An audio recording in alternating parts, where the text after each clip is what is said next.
Welcome to the lesson, and I'll be presenting qualities of the club director. Club directors, what is their role? The role of club directors. Tagwera kuno for verification exercises. We would like to have this knowledge. Yeah, my exercise menu. Amaenda branch. So the idea of the whole meeting today is for us to understand better the verification exercises, so that as we go to our various places, we will be able to address the issues concerning the portfolios more londolozeka bwino.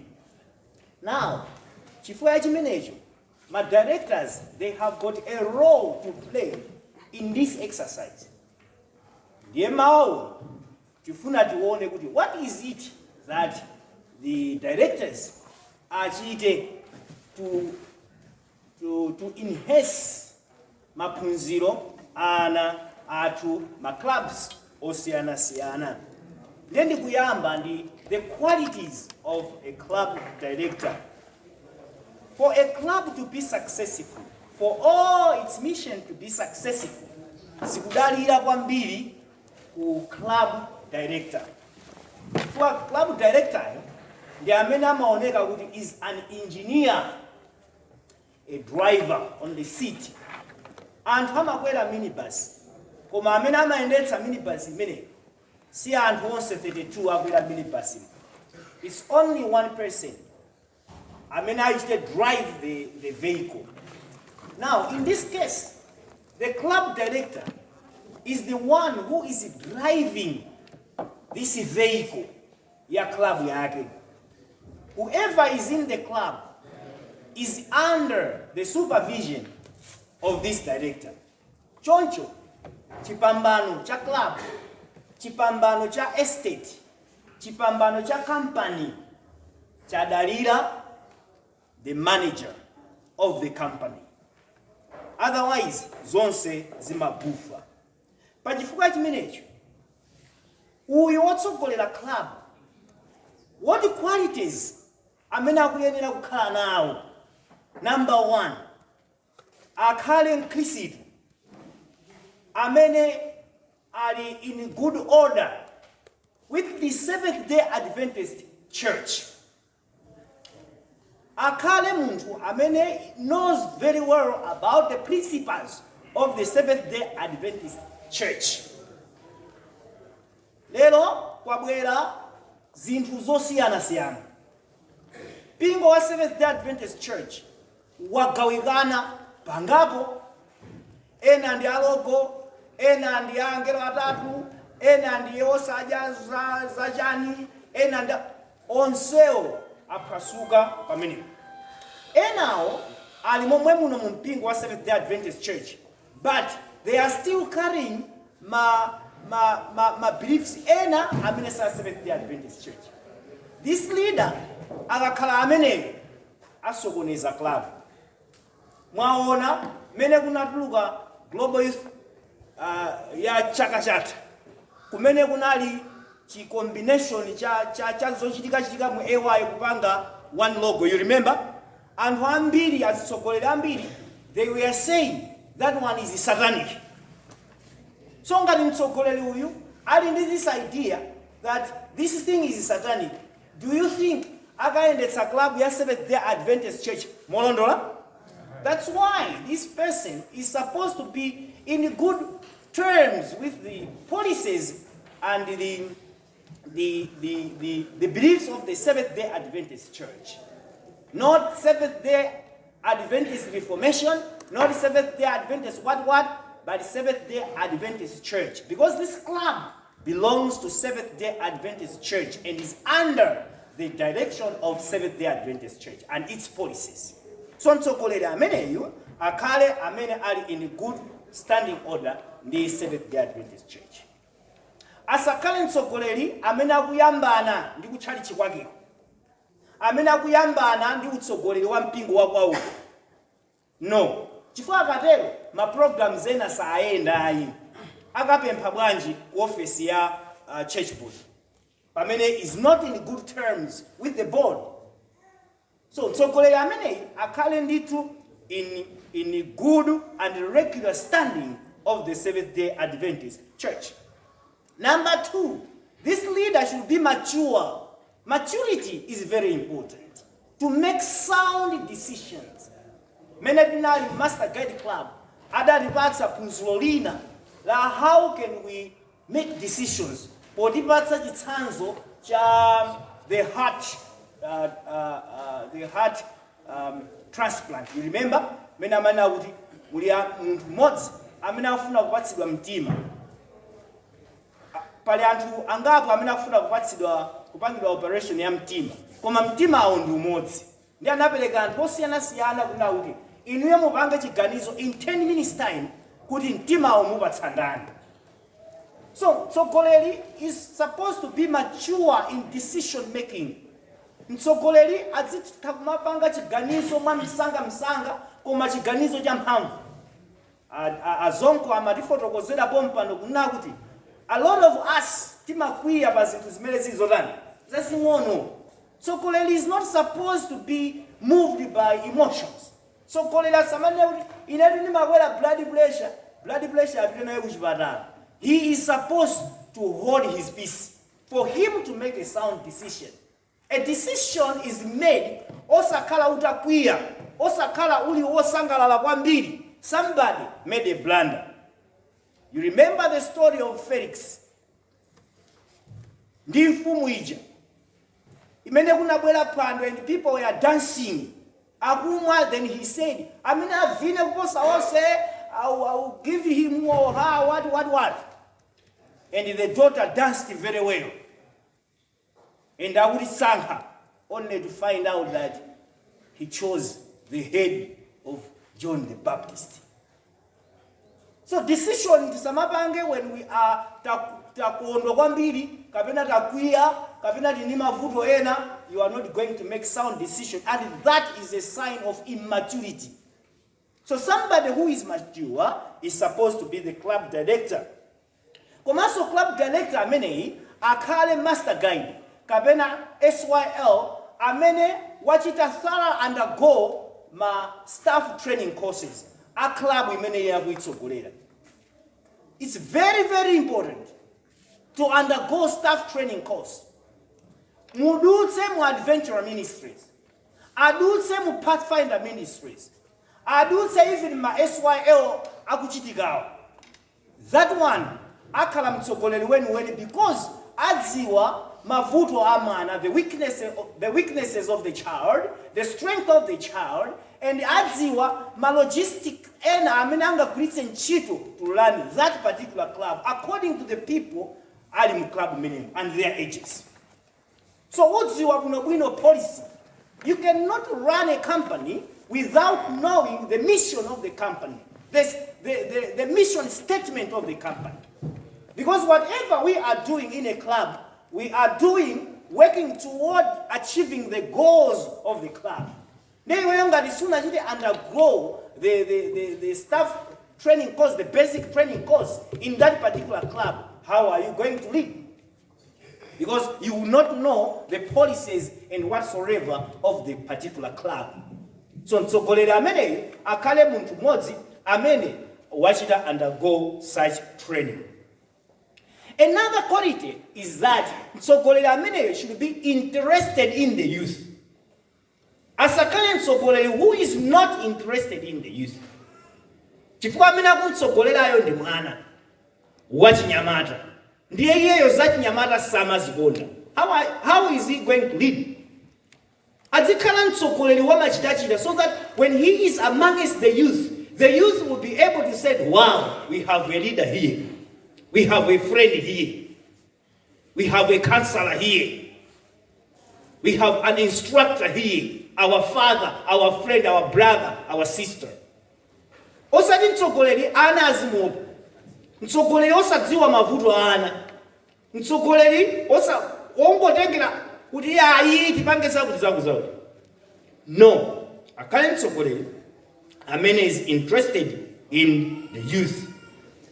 akhale mtsogoleri amene ali resourceful and enthusiastic. When we are talking of enthusiasm, we are talking of the appetite. Chidwi.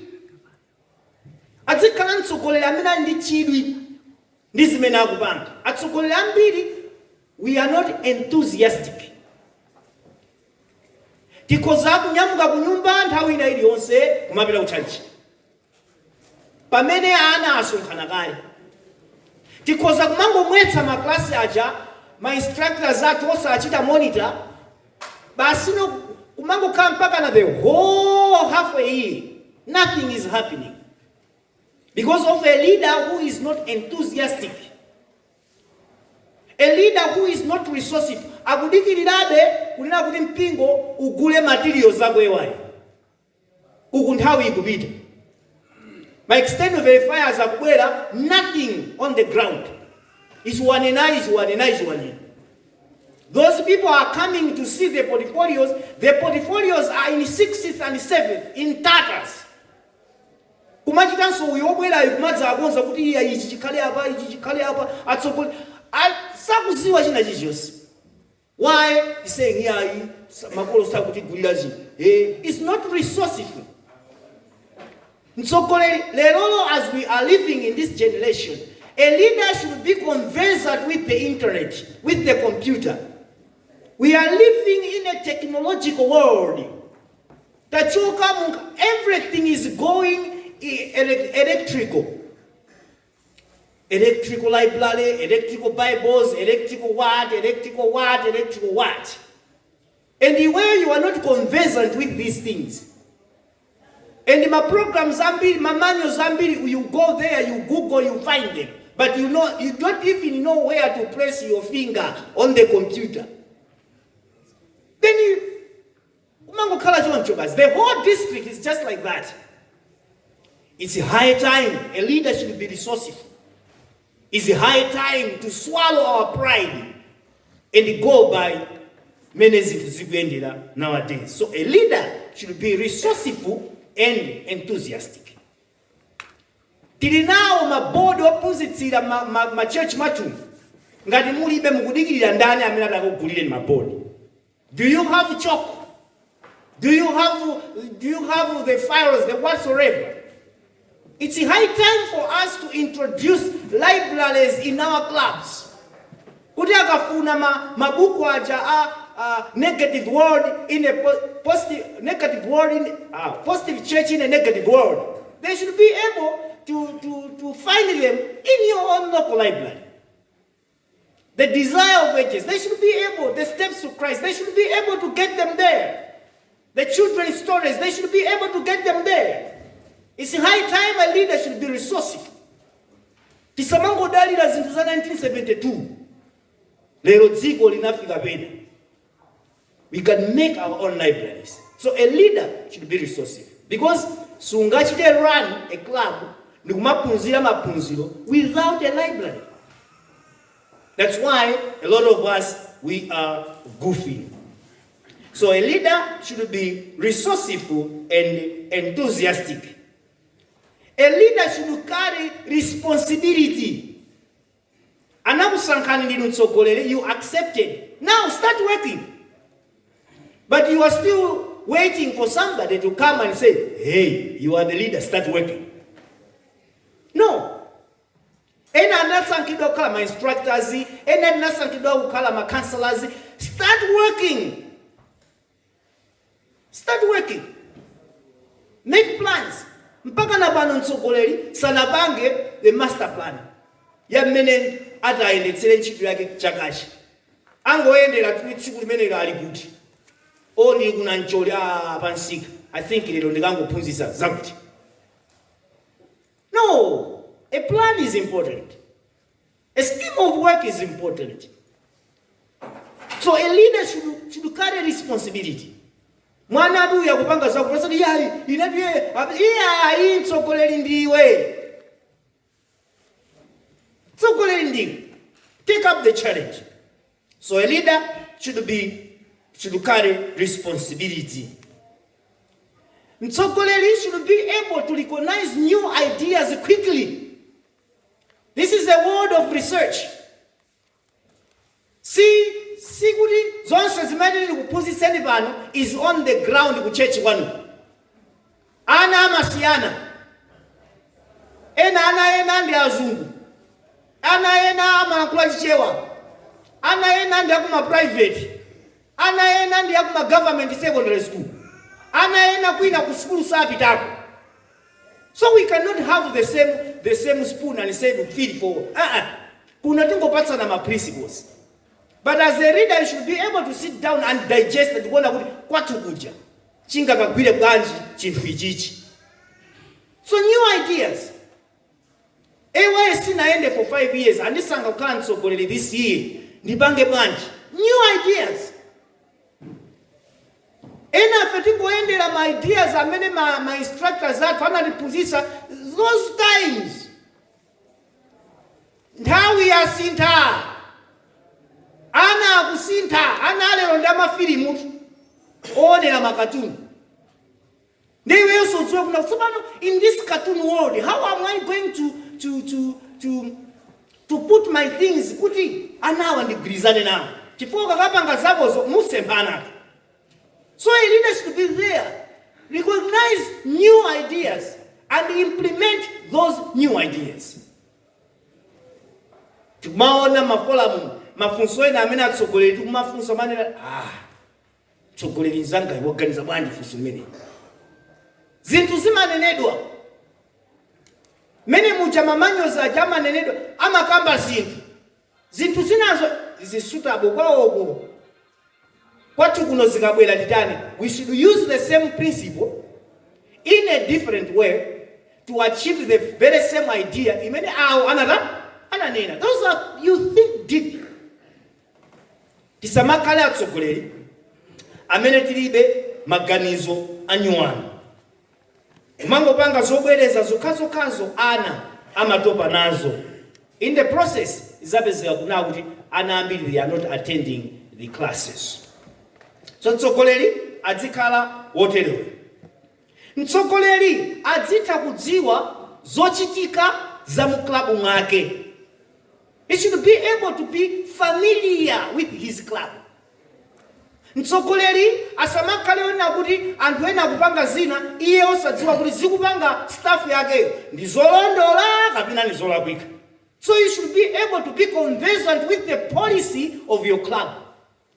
Kuti instructor izimene akuphunzitsazi ndi zimene zozodi kapena si zimenezo, so that he should be able to help the instructors in his club. Ukati usadziwe, sungadziwe, you cannot differentiate between the right and the wrong.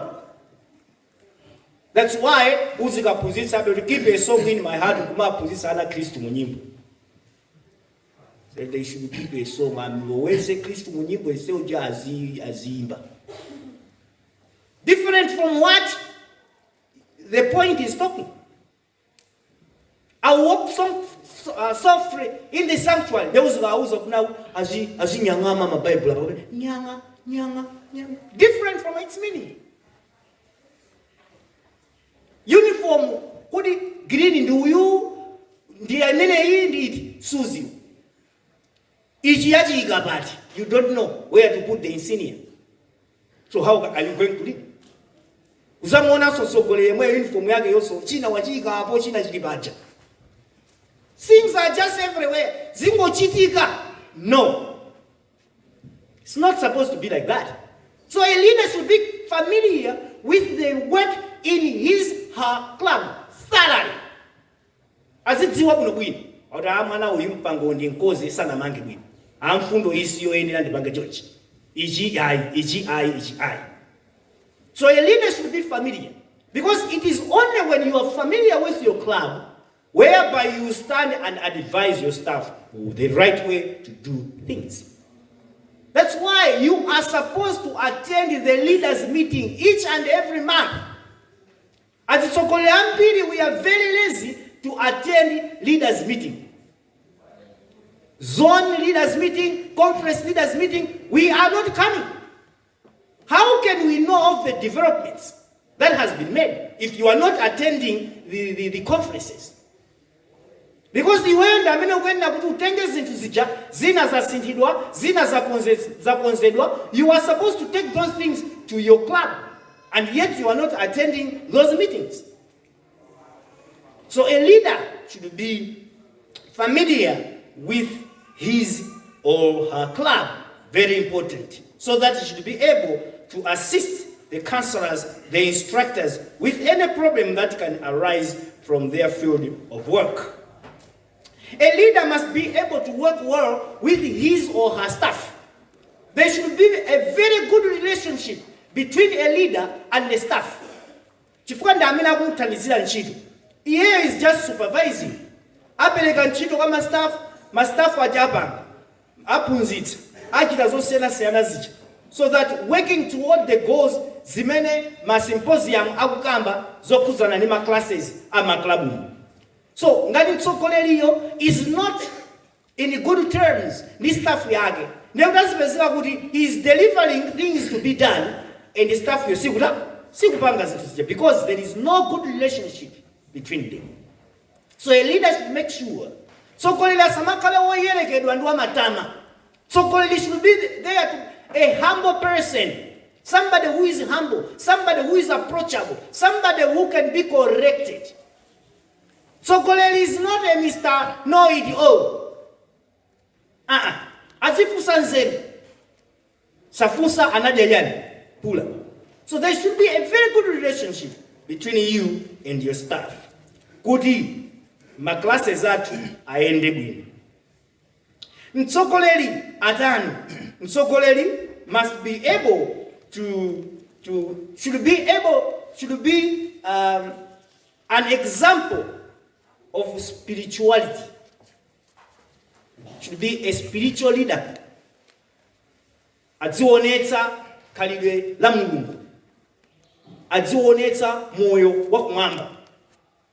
That's why mtsogoleri usamatsogozedwe with your ambitions.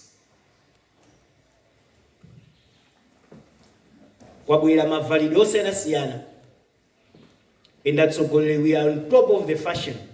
Mafashion now si abwino. Mtsogoleri, you should be able to know in any mtsogoleri, I should be holding my things mtsogoleri.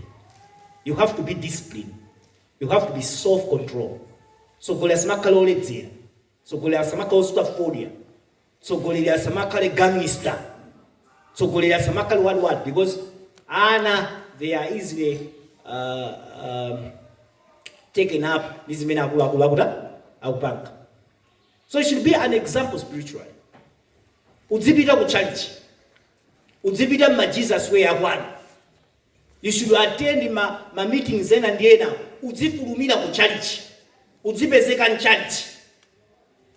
Atsogoleri ambiri mati zilinganizo zikamakundika church Saturday, we are outside chatting with ana kapena azizathu. That's not a very good example of a leader. Adzipezeka, adzichita zinthu zoyenera mu nthawi yake. Mtsogoleri should be prompt in doing things. Kumachita zinthu mwansanga, kumachita zinthu molondolozeka. Akupatsa pempherana atsogoleri. Udzipemphera ngati mtsogoleri. Osati kumapempheranso ngati mwanaso pemphero la bandiwo. No. A leader should be an example, a role model. Mtsogoleri should be prompt in doing things. Mtsogoleri should be sportsmanship. Adzitha kumazowerana ndi anthu, adzitha kumachita zinthu mosangalala, adzitha kumachita zinthu mwamgwirizano. Mtsogoleri amene kuti zinthu ziyende bwino. Mtsogoleri should be an example by wearing a proper uniform regularly. Osango sokesa ma uniform amene si amene akukambirana anthu amu conference. Tivale uniform zoyenera. Lero lino kwabwera kakonzedwe ka uniform. Masiketi akhale osongoka.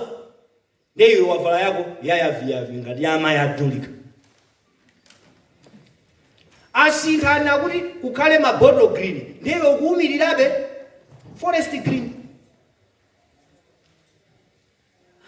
Zambiri zasintha pa uniform.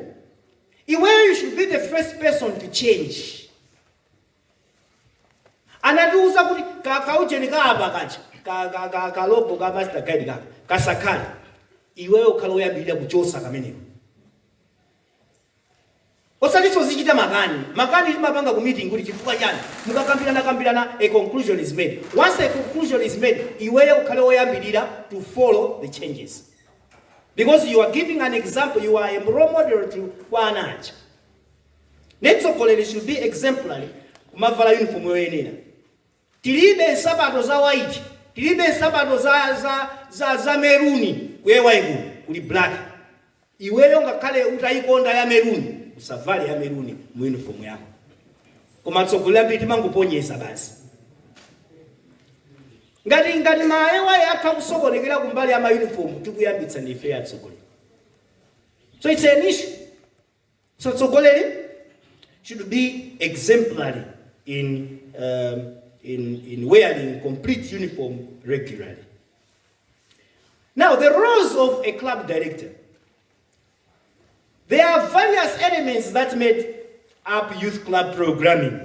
And the main ones are the ones we are going to see now. One is programming. So Koleri is responsible for making programs ya kuklabu kwake. Mastafu aja amungotandizira to adapt whatever has been suggested. Now also kanima suggestions out, you take them, you marry them together with your suggestion. Koma oyambirira kukhala ndi focus ya club yake ni ndani yo? So Koleri yo. Akangokusankha kuti mwasankhidwa kantsogoleri wa club yakuti ukangofomera kuti right away start making programs. Ndipanga chani muchaka chimechi zikayambika. So you draft a structure of your work plan. Ndipanga izi. Ukakumana ndi staff yako akulu tasangidwa. Tipange bwanji easy you adapt. Chikamayamba January ichi program yako yose adapt. Nemu program muja ndi mmene notsopano you can determine kuti ma class aenda kapena saenda. Because if you are giving little time to the achievement classes, mmaliza. So in your programming upange zimene zona kuti ma class awawa ana akunzire. Kuti kamafika nthawi yakuti imene anena a conference kuti nthawi yakuti tupanga ma final verifications ine ndidzakhale kuti ndamalizitsa zangazi. It depends with how you plan your plan. Mukangochulukisa kumangopita ku Mozambique, kupita ku Zambia, kupita kuti simumaliza. Ma verifiers akamabwera ndi kuti mango walembera ana zochita, walembera kumalo moti anaja apange cha oka. Atsogolela mbiri kumango walembera ana. Tsiku la verification anena kuti si tsiku lomabwera kumasayinira makadi ndiye umakhala busy kusayina, basi kusayina. For planning yako was poor.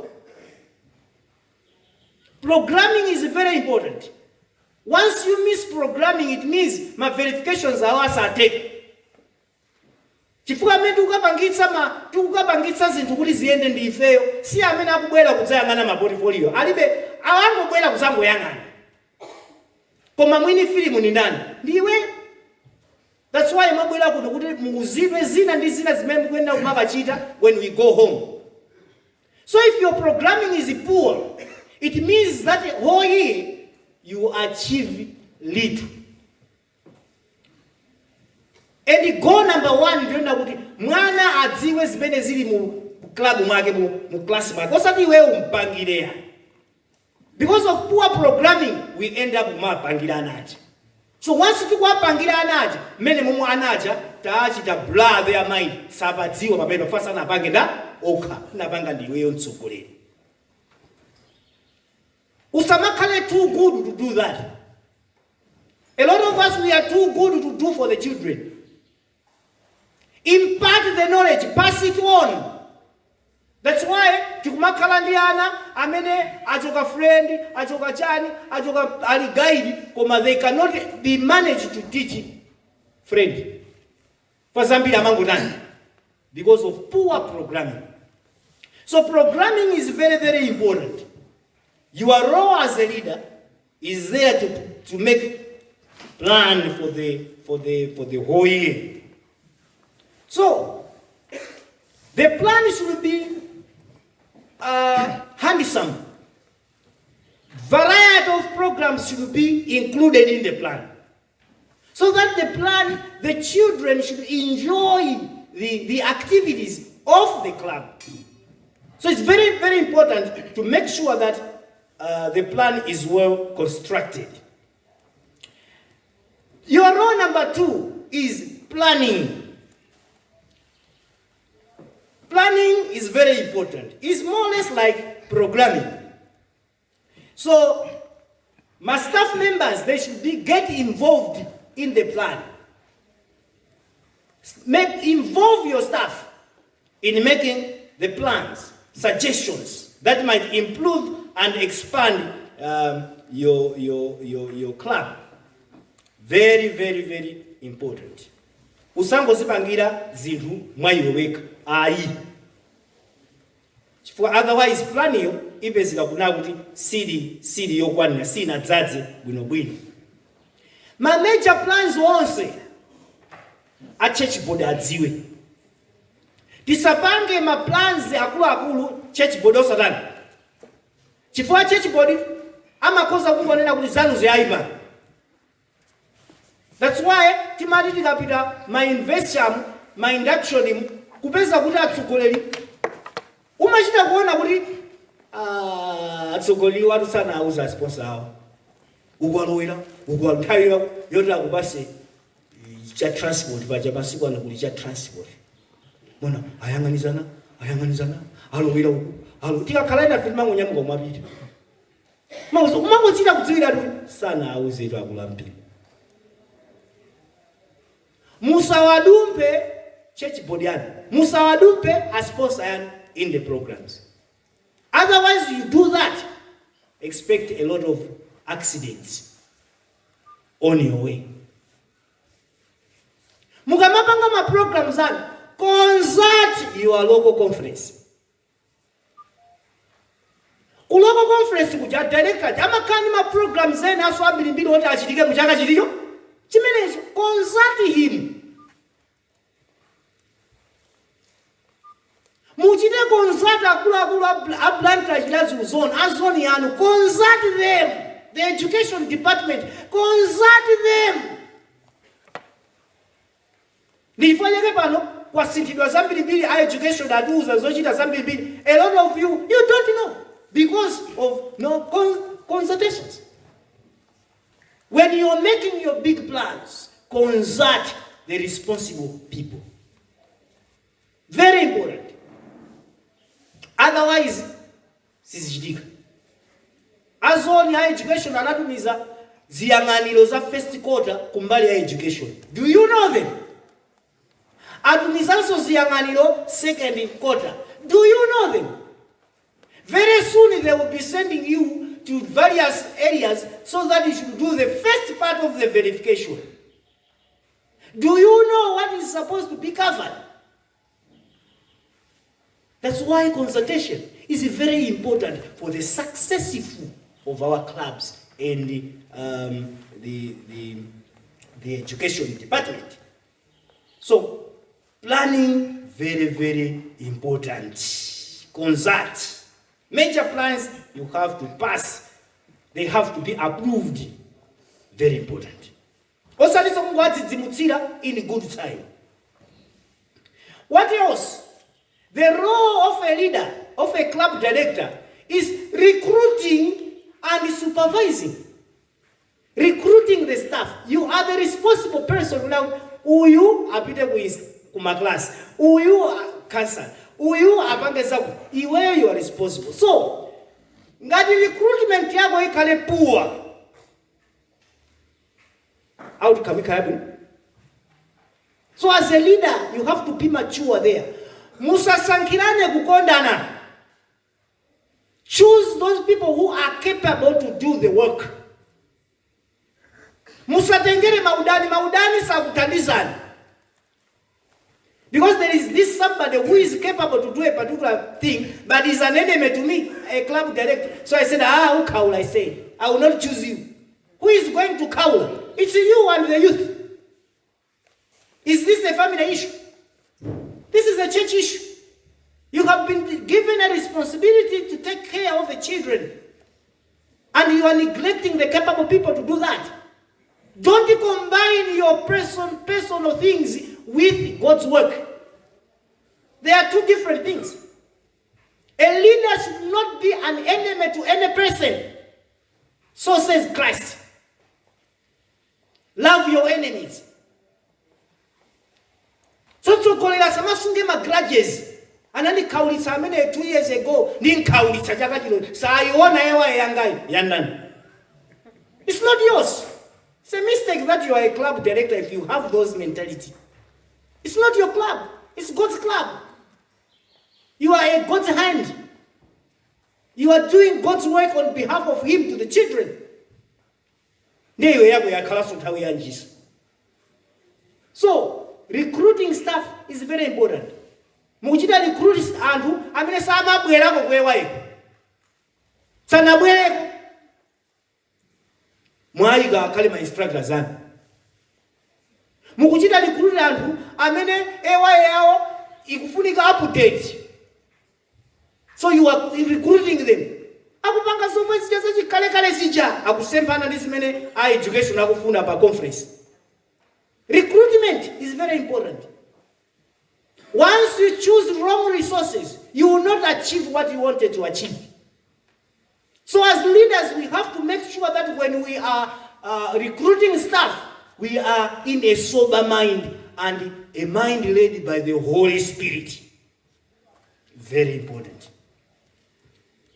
Teaching. The role of a club director is teaching. A club director should be able to assist young people in learning outdoor skills. Do you know them?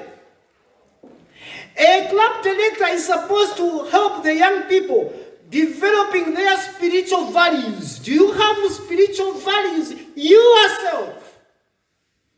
As a leader, you are supposed to have spiritual values and attitudes. Because that's the main center of the club. To groom the young ones. Kuti akale ngati akale with the qualities of the heavenly kingdom. So, tikamaendera mmene dziko likuyenda, ifenso tikuyenda ndi dziko. How are you going to teach them?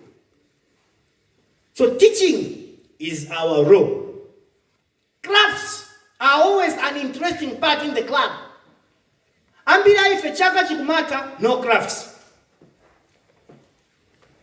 No awards. No honors. Maona anga amene tikupanga ndi omwe aja osoka masaje. Lero mwana munga mampuza usoka masaje. Lero. Machina atabwesa masaje awo very improved. Ndipo lero kuti mukapeze bilaza mukayipeza kuti. Aphunzitseni ana awo zinthu zokuti akaphunzira ziwapindulira ku moyo wawo watsiku ndi tsiku. Kuli not time. Uganize. There are a lot of things that are used by notes. Kupanga ma flower holders, kupanga ma lineage, kupanga machani, aphunzitseni zimenezo. Osa aphunzitsa zima notes zoti sazigwirisa ntchito. Osa aphunzitsa zima ndipo kuphunzitsa nawe kutenga zingwe za Sabbath.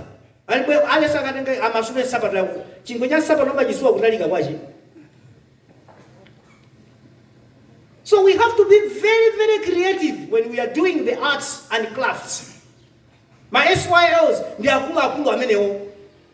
Give them something. Aphunzitseni ma crafts ngalizama driving, mechanics.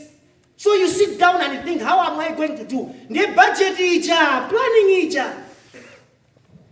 Nelelo akamanena kuti membership fee the 850. They were also calling episode. Oh, I said, this leader of mine is not thinking. Lelo 850 kwa mungabangena ejani club. Taona ni maklabu anzatu wakamapanga ma registration now. Iwe kumadaba 10,000 kwacha per person. Because anima plan na 10,000 metika chotsopita ina yambiri itsale kuti tichite access amene anazali punzitsire mechanics. tichite access amene atazatiphunzitsire driving, tichite access amene atazatiphunzitsire building construction. Ndi 850 mungakapange building bricklaying 850 mumatsala ndipo mukumatsala ndibwa kukalabu legislation yani yonse imene mwapanga inuyo kukalabu kwani mwasadi 5,000 mwanga nayo ya. Other people were complaining, workshop like this one, let's put it at 5,000. Oh, 5,000 you say again. In mungapange workshop you need 5,000 wachi. Lero, and you expect good things. Leaders should be thinking creatively. Tizita kumaona zindosa zona pa personal angle, kumaona pa progressive angle. For us to progress, what are we supposed to do? So my crafts, my owners, my child, they need money. To say the fact, they need money. If you want to do cookery, a bake my cake, a bake my child, you need money. Then the planning is generally poor, then you will not achieve that. So a leader should be able to teach those things. A leader should be able to, that's the role of a leader, to do that. They are putting sana outdoor living. Camping skills, whatsoever, but baking, survival of the fittest. So says, as it's so called, we are lazy. Physical fitness is 10 per 100. That's so called. We shun from physical exercises. Another what's so called physical activities. Agakwere mapiri mukulepera kwa mama akolesa mapiri foni iweso ngakwere ndewona ya teni ngotsetserekira ni kumchinjira. See, a leader should be the first person to be physically what? Fit. Do exercise. They are very important. You ask Dr. Muhango, who tell you about that, the goodness of the exercises. It's very important. No wonder mukukalamba sanga nthawi yanu yokalamba isanatani. Let us encourage that. Role of a leader, listening to parents and children. You should be able to understand them. Makolo ngati simwamvetsetsa tizingosempana. Ana ngati sitamvetsetsa tizingosempana. Now, role of a leader, communication. Communication is very, very important. A director should make sure that children and parents and the entire church, they know about their club. Club yaniyotani kwa hivyo kumafunika enrollment night to introduce your club to the parents, to the church. Ma programs akamachitika kumapanga promote azidziwa zimene zikuchitika. Fanga ni makolo sadziwa, ana sadziwa, tisingwadzidzimutsa ndizichalimatika kuti pemphetanizo sili mabwino. So sell, market your club.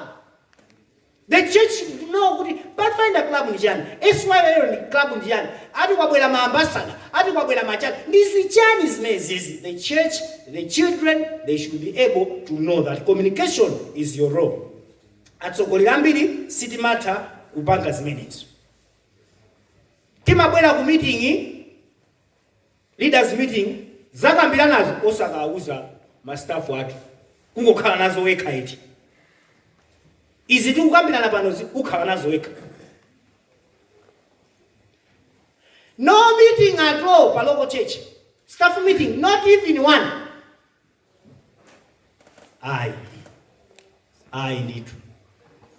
The last thing, the role of a leader is representatives. You are a representative of your club. Represent it to church board. Represent it to conference. Represent it to zone. You are the representative. Lastly, time commitment. You are supposed to be committed to your programs. If you are not committed, you go. If you are not committed, education will fall down. Ewa ijadu ukakhala committed, a committed leader, kumuzi wao amakoza kupitako nthawi yozala chimanga, uzapitakonso nthawi yokolola. Akusowaja nthawi. Maukwati kumachitika kumati, kodi ndipita bwanji kukwati kucha? You are committed to your club. But a lot of us, we are not committed. Let us be committed. Completion of your programs will depend on your commitment. Sengakhala ofanana, ena mmaliza sanga, ena simaliza sanga because of your commitment. So zimene nakubweretserani mawu zokhuzana ndi the role of a club director ndi zimenezo. Kuti zitithandizire kuti ma verification exercise amene tikupanga pano akakhale effective and zikakhale zolondolozeka. Otherwise, we will achieve nothing. Mwina comment, mwina mafunso. That's 5 minutes yanga. You may mkosa ofusa mnochita comment. Yes, Zengere. You can stand. Right, I just wanted to make a comment on the. You said I should stand, eh? Yes, and face them. Okay, on the And the face qualities. them. No, I'm making a comment on the qualities. I don't know in our churches who chooses a director or a leader. It's the church board. Yes. So the church board can choose anybody, isn't it? Even one who is not even in A1. So how then do you go about it? Somebody has been chosen who is not conversant with the youth department. How are you going to do it? Yes, my reader. So it's nominating committee. No, Sorry, nominating committee. committee, sorry. Yes. Yeah, point of correction. Okay, thank you for the correction. Yes, how are you going to go about it? Akusankira muntu oti sauzisata unalibeko saka zimachitika zimene sakhalako. How are we going to Ndimona ngati kuti timangana waito kamera. Mutaka chinotoka chamanga sokuyewa ya ya kuma kasana bakala kuja. Kuza wasaka kuti bale kewa hiyo, mabidi kwa kewa ya hiyo. Pesa ngao. Ndikucheji kwa mama ngao terezi mmoja kwa sango na wao kuyewa ya. ena amatero, ena satero. Kwa amene satero, how can I call it? Azonko mutithandiza bwanji. Ndikuona ngati the best way njiraso tisankhire kuti mangoyerekeza ngati ku society chifukwa ma church members ajaso amatidziwa ifeyo, so ifeyo titakusankha malenga ndi mmene ifeyo tikufunira ma interests athu, komano ma members aku nominating aja or the entire church imationanso ife mosiyana ndi mmene ife ni ake timadzionera. Now representation yathu yayiwayi ija ikukakhala mu nominative committee ija tikuyenera kuyankhulapo chifukwa akasankhidwa munthu uja sikuti pompopompo wavoteredwa ayi, mumamukambira ndiye aliyense amafotokoza right from amene wapereka dzina uja afotokoze momveka bwino, komanso ma supporting members nawonso afotokoze momveka. So from there ndi pamene zingadziwike kuti no anali member or ndi member kapena si member, ali active or salactive. Mina ndiyesere choncho. Yes.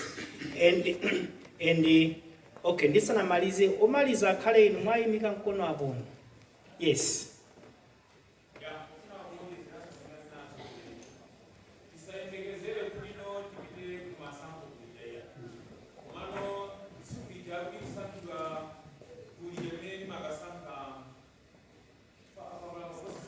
Yes. Osankaina tata. Yes. Yes. Just a minute to conclude before I ndi angana aujeni kuti nthawi yanga.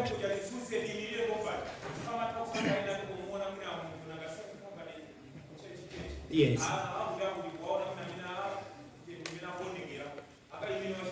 Yes. Samabezikanso. Amene ayi. Yes, yes. Exactly.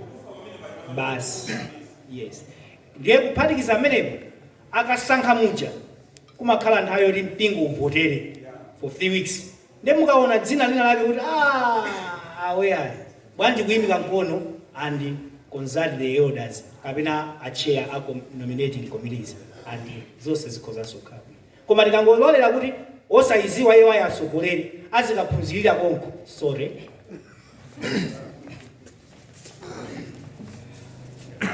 What does the church say? Amen. Thank you so much, Master Guy Thom Maiden, for a very good presentation. I think my leaders in so we have learned something, isn't it? Okay. Kumbuyo kumakhala motalika na kwambiri kasunthani kumoko. Makamaka amene muli loya ukukuyi.